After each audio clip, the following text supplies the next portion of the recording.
How you doing, guys? Chad here at the Hidden Spring Farm. Today I'm going to go over everything that you need to know and how exactly you go about hatching your own ducklings. Now, you're obviously going to need some fertile hatching duck eggs, and you're going to need some sort of incubator. Now, after you get all your eggs in there and close the lid, the incubator should be kept at 37.5 degrees Celsius. Duck eggs actually take 28 days to hatch, but give or take a day or two. And we use a Brinzy dome incubator. It's very good and very durable. But inside, you should always make sure that the humidity is in between 40 and 50% approximately. And just like in nature, when the mama turns the eggs, you also have to turn the eggs. Turn it every few hours. If you're lucky enough to have an auto turner, that saves your life. And keep it full of water. Now, it's been 5 years that we've been raising khaki Campbell ducks here on the farm. And I started with ducklings. We hatched, we got more ducks. We hatched, we got more ducks. Those ducks hatched out white ducks somehow. I call them miracle ducks. And then we hatched out again. And just recently, some of the khaki Campbells hatched out 4 of their own ducklings. It's gonna be fun.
Now, you should actually candle the eggs after about 7 or 8 days just to check your fertility rate, because not all the eggs are always fertile, you know?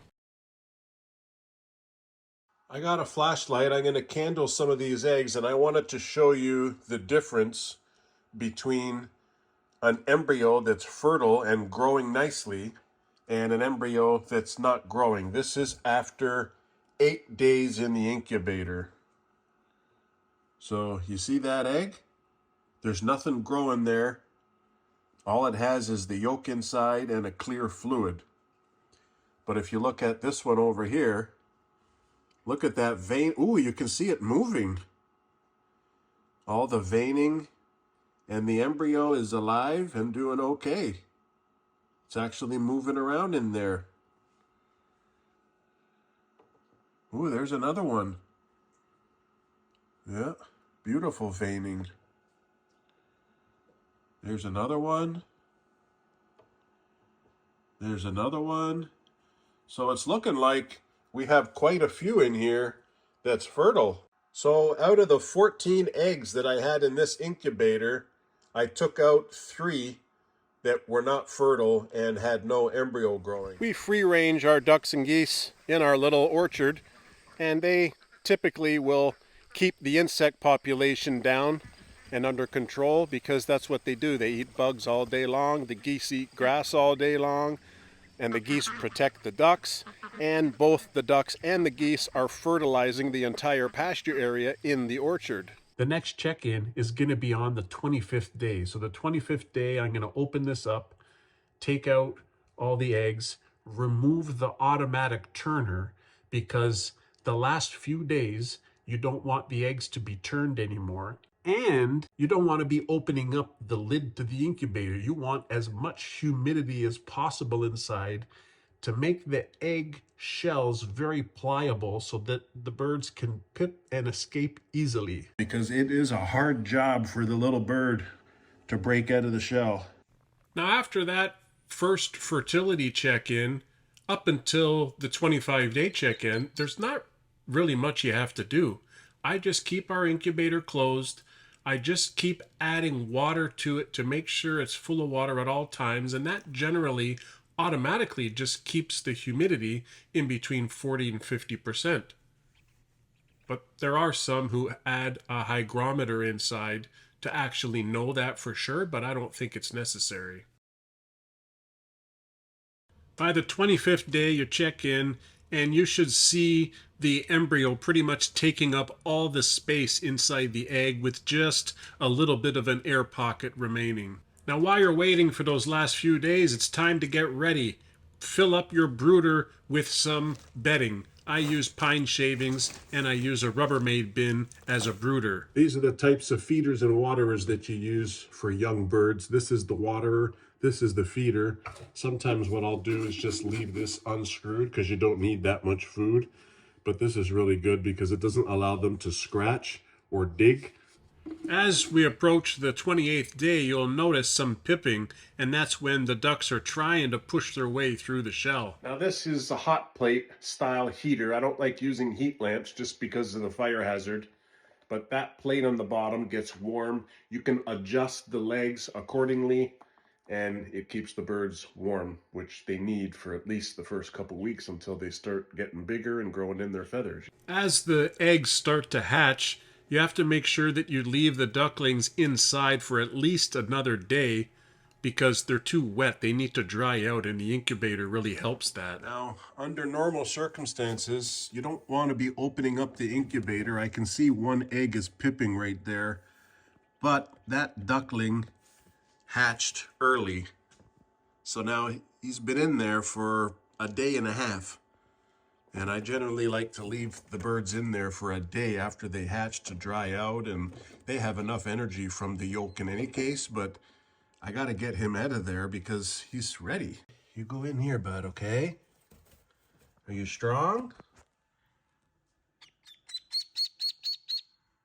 Yes, you are. So we're gonna go ahead and get this back on because we don't want to lose any humidity. We're going to fill this back up with water to try to build up the humidity back in there again. Now, it's not really a necessary step, but I'll put their face in the food and put their face in the water just so that they know where to get water while they're 1 day old, but they'll end up finding it in any case. Sorry, bud, you're going to have a brother or a sister very soon, okay?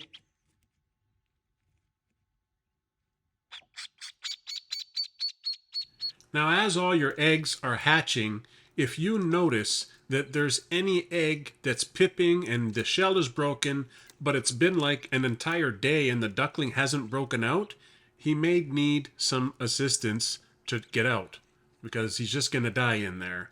So you just be gentle, do your best, and try to help him out the way you can. This particular hatch, we have a few eggs that the embryo didn't quite grow to full size. So all together on this hatch, we have 5 ducklings that hatch. They seem to be healthy. They seem to be strong. There are 3 brown khaki Campbell ducks and 2 yellow, which are white Campbell ducks. The duckling that I helped out of the shell, I left him in there a little while longer, but here's a shot of him underneath the heat plate. This little plastic Rubbermaid tub that I have here, I'm using it as just a temporary brooder. I only usually leave the birds in here for a few days tops.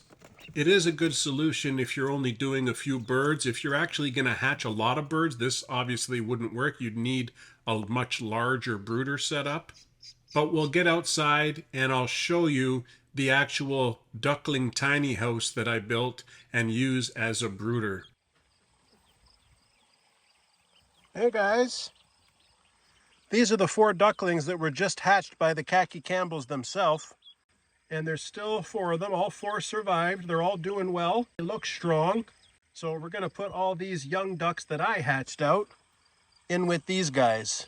They have a heater lamp, they have a little baby food dish, and they have a bigger water dish because ducks go through a lot of water.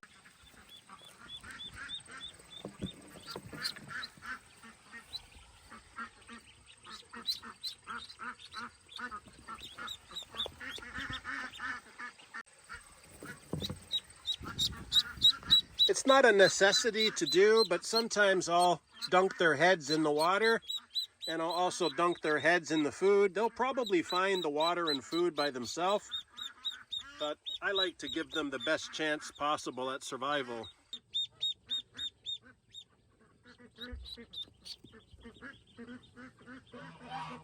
So we got these 5 baby ducks, and we're going to be putting them into this little brooder.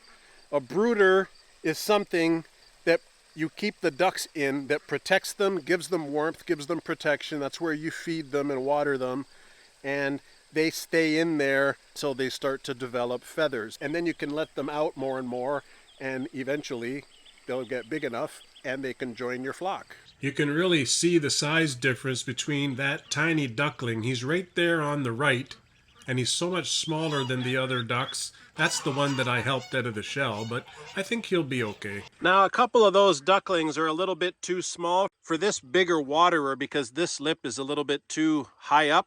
So I'm going to get them the little tiny feeder. It's kind of similar to this. I'll show you in a minute.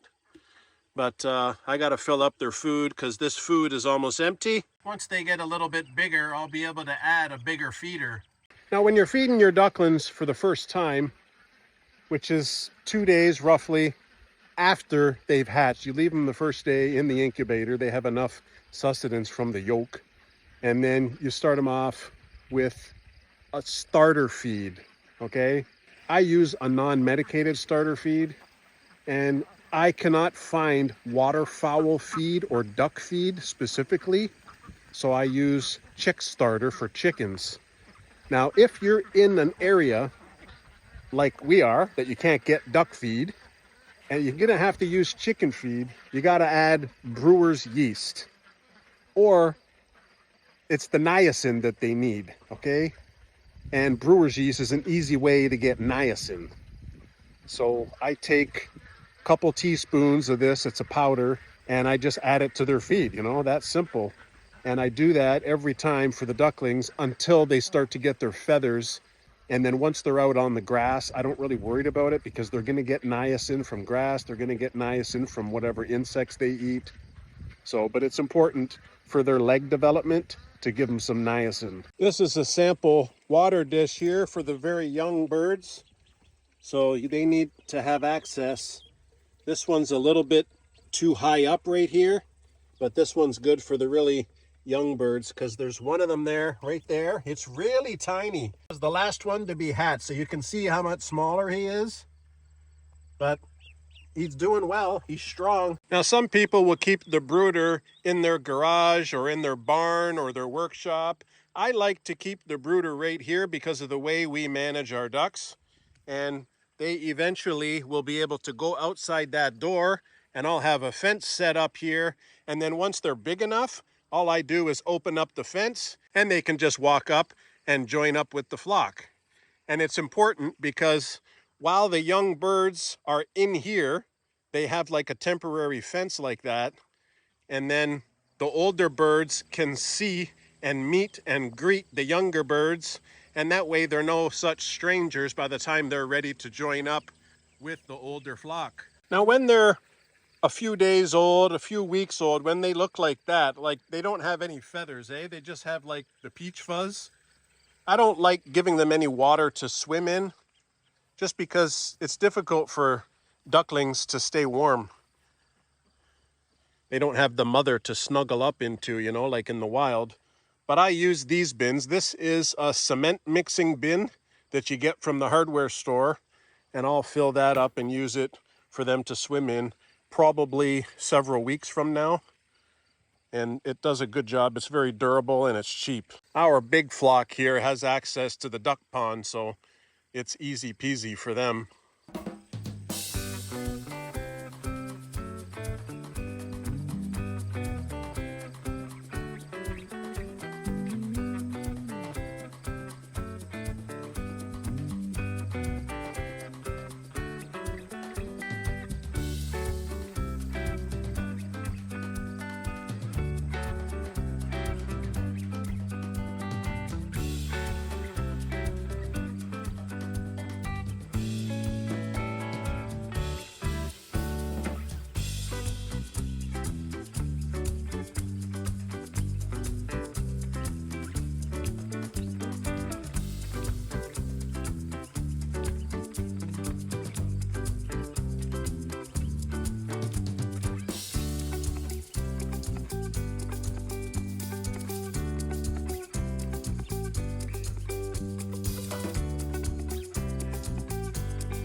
Well, hopefully you enjoyed the video. Hopefully you learned a little bit about how you hatch ducks. And if you have any more questions about how you raise your ducks, how you raise your ducks in a cold climate, everything that you need to know, any type of equipment that you think you might need, I have a playlist. I'll put it up on the screen right here.